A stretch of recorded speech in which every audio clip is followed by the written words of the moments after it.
بہت بڑی فضیلت ہے پڑھانے کی اسلام میں. نبی صلی اللہ علیہ وسلم نے فرمایا بعثت معلما, اللہ نے مجھے ایک معلم بنا کے بھیجا ہے, ٹیچر بنا کے بھیجا ہے. تو آپ بھی اگر ٹیچر بننے کی نیت سے یہ پڑھیں گے اور آگے ٹیچنگ بھی شروع کر دیں گے تو رسول اللہ صلی اللہ علیہ وسلم کے ساتھ آپ کی ایک مشابہت ہو جائے گی, اور نبی کی جو ایک مخصوص صفت تھی معلم, تو آپ کو بھی اللہ تعالیٰ اس صفت میں سے کچھ حصہ عطا کرے گا. کہتے ہیں مصدر ورب. اردو میں اس کی علامت کیا ہے؟ نہ آتا ہے آخر میں. کھانا, پینا,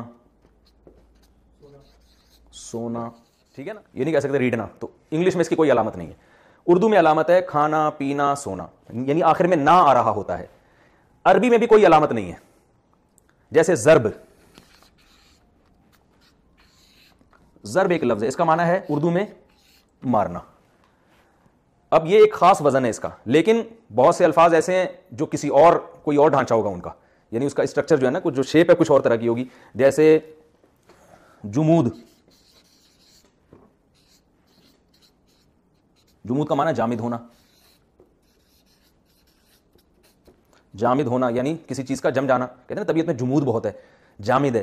تو جمود, یا سجود عربی میں, سجدہ عربی میں سجدہ,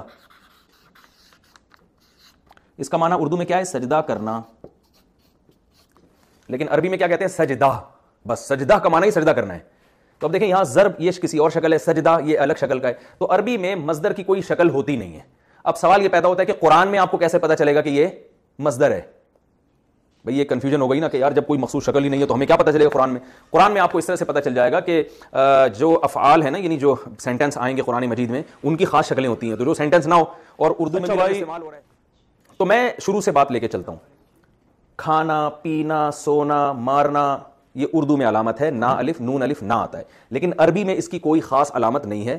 کچھ مخصوص قسم کے ہوتے ہیں لیکن وہ کافی زیادہ ہیں, تو ہم اس بحث میں نہیں پڑھتے. وہ قرآن میں جہاں جائیں گے میں بتا دوں گا دیکھو یہ مصدر ہے, تو تھوڑے سے ہی ہیں, وہیں سمجھ میں آ جائیں گے. تو اب ہم آگے چلتے ہیں کہ جو مصدر ہوتا ہے نا, جیسے سجدہ کرنا, سجدہ کرنا, آپ کو پتا ہے کہ انگلش میں اور ہر زبان میں ٹینسز ہوتے ہیں. ماضی میں کام ہوتا ہے, یا حال میں کام ہوتا ہے, یا فیوچر میں کام ہوگا, پریزنٹ اور فیوچر. تو پوری دنیا میں جتنی بھی زبانیں ہیں ان سب میں یہی. اور ہم جب ماضی کی بات کریں گے کہ کسی نے ماضی میں ایک کام کیا ہے, تو اس کی کتنی قسمیں ہیں, ہم پہلے ان قسموں کو پڑھتے ہیں. جب بھی کوئی لفظ اس وزن پر ہو,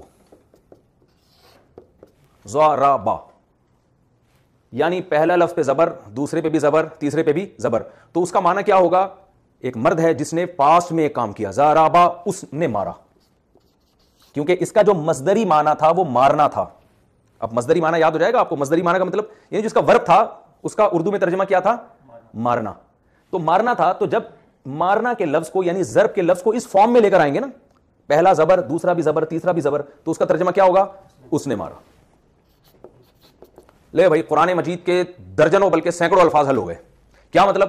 قرآن میں جو لفظ بھی اس طرح کا آ رہا ہے نا, پہلے پہ زبر, دوسرے پہ بھی زبر, تیسرے پہ بھی زبر, تو بس سمجھ لیں اس کا معنی ہے اس نے ماضی میں یہ کام کیا.